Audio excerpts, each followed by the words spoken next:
Hey everybody, I want to welcome you guys back to my author's channel here on YouTube. In today's video, we're having part 2 of building a better monster and building a better campsite out here at the clearing.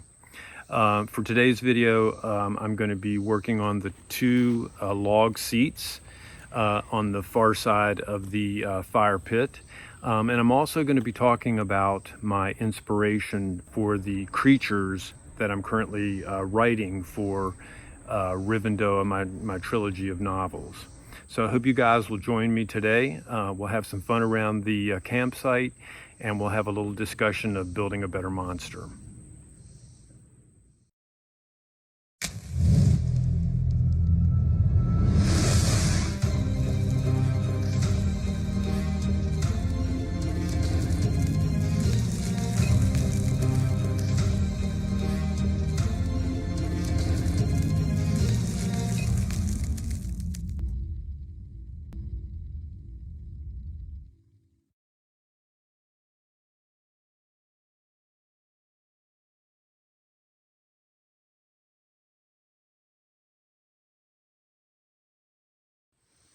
Before we get started, I just wanted to give you a little background. These videos that I have created for building a better monster, I took video over the course of several days, and now I'm putting it together as 3 separate videos, day 1, day 2, and day 3.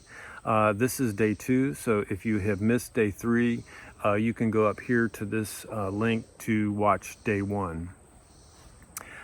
For day 2, I want to jump in and show you guys a collection of clips showing me prepping the wood that I got from the pallets, which were left over from the Pennsylvania field stone that I got for building my stacked stone walls. Anyway, let's jump right into that, and I'll show you how I prep the wood for the seating out here at the clearing.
Hey everyone, excited about getting my project out here at the clearing started. I've got all my tools, and I have my digging tools and the wood I've been working on. So that'll give me a good start in terms of what I'm planning to do today. I thought before I got started, I might just kind of go through what my plan is today. In this building a better monster and building a better campsite video. One of the first things I'm planning to do is to dig out the base here on this seating. I'm going to ground, get them in about halfway or 3/4 of the way into the dirt, and that'll give it a good footing. And in addition, I'll be cutting in there. I'll cut a notch that I can, it'll help steady the log so it won't roll. You know, right now it sort of rolls back and forth. But once I cut that notch in there, it'll keep it from moving. In addition, I want to cut along the top here. I'll probably carve that out with my hatchet and my axe. just, you know, skim off the bark, make a flat surface so that I can place one of the logs on top.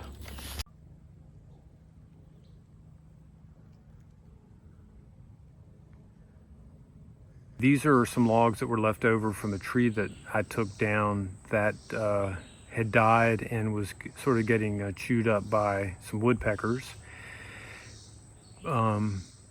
Anyway, I brought the logs down to the clearing, had cut them to size, and have laid them out here. I also had some leftover wood, small pieces of wood that I'm going to use for the base for the seating that you can see here.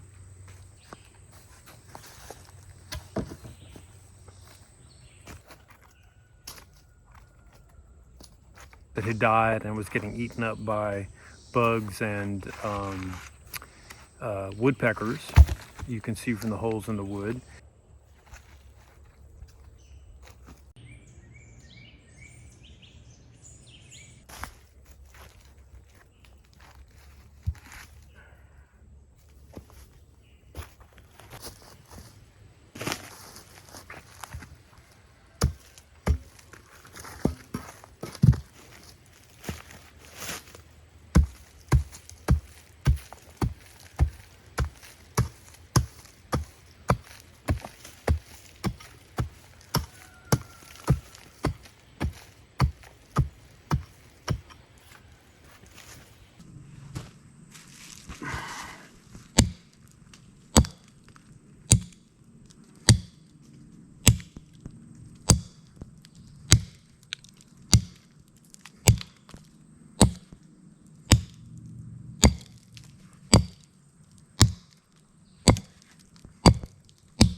Well, looks like I got another comfortable seat complete.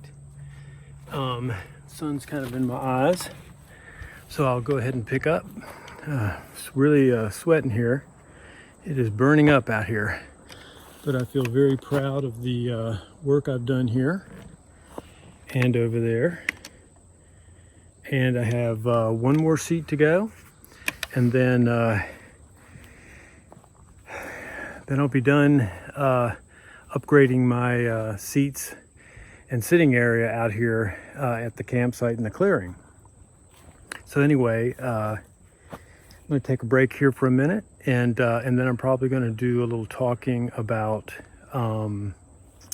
building a better monster, not just a better seat.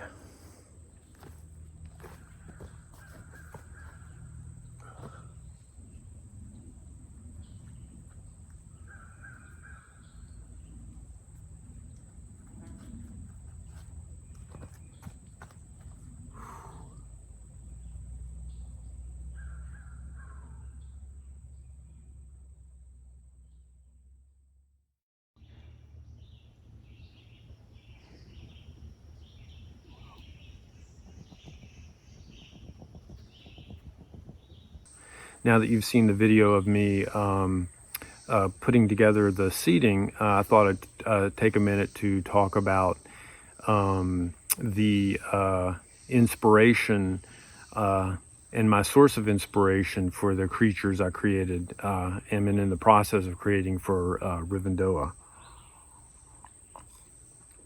It seems like the world around us is filled with strange and unusual and sometimes frightening objects and creatures if you look to find them. It doesn't matter whether you live in the city, whether you live in the suburbs, or if you're out here in the woods like I am right now, you can find inspiration for monsters. You might pass something that other people wouldn't even notice. A fallen tree that looks like the carcass of some strange beast, or one that looks like the bones of a long-dead Jurassic monstrosity. A rock formation that appears to have a face. A tree with a strange, ugly growth, or a lone dead pine that looks like an alien horned and spiked. Or you might come across wonders that defy the imagination. Perhaps you might stumble across an old car or truck in the woods. You know, once it begins to break down, it gets covered in moss, trees grow through it, it can begin to look like some kind of strange monster. Or what if you came across a cattle trough in the middle of a field, in the middle of nowhere, that held some kind of odd or strange, watery creature? Everyday objects made sinister by the environment in which they have been left. Of course, if you are looking for monsters, there's always the creepy crawlies that you can find all around us. What's hiding in this spider's web? The odd eye of a box turtle. A strange-looking insect, or a slithering black snake in the woods. Many of nature's creatures have been inspiration in the world of fantasy. Giant spiders, attacking birds, and evil dragons. Then, of course, there are the most monstrous creatures of all, human beings. The classic monsters are all based upon our fellow man. Dracula, Dr. Jekyll and Mr. Hyde, the Invisible Man, the Mummy, the Wolfman. I could go on and on describing and naming the different types of monsters that are based upon our fear of each other. You know, I love the classic monsters, but I really wanted to create something fresh, but still rooted in the history of fantasy and horror. Something frightening yet familiar. But I didn't want to rely on these traditional monsters. They have been modernized and reinterpreted so many times by other authors. Stephen King, Anne Rice. In fiction and in film, many of the classic monsters have been turned into, reinterpreted and turned into something other than a frightening monster. They've been turned into superheroes, romantic leads, and I just felt like these wonderful monsters have been played out. I wanted to take the monsters of my youth and reinterpret them, actually dismember these classic creatures and reassemble them into something new and hopefully terrifying. I'm not sure if this is something I'm going to be able to achieve in the creation of my own monsters for my trilogy of novels, Rivendoah, but that really is something I want to shoot for, and a goal to write something that is truly terrifying.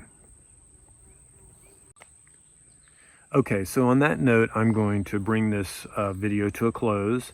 I want to give you a little preview of what I'm going to do in the last video in this series, Building a Better Monster.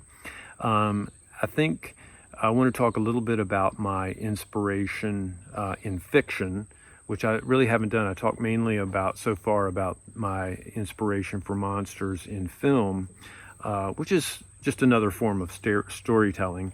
But I do want to talk a little bit about some of my fictional, the writers and the stories that have influenced kind of how I want to approach my monsters for Rivendoah. And I'm also going to reveal, at least give a partial reveal of the monsters that I have written so far in Rivendoah. I can't give everything away because I want to make sure people come to read it, but maybe give enough to excite everybody and hopefully make them want to go out and buy the book when they're released. So anyway, I'll see you in the next video, which is going to be Building a Better Monster Day 3, and that will be premiering next week. I also want to hopefully remind you guys to go ahead and subscribe, and go ahead and click the little bell icon, which will make sure that you get notifications for my upcoming videos. And if you like this video, just give me a quick like. That would be very much appreciated. So I will see you guys in the next video.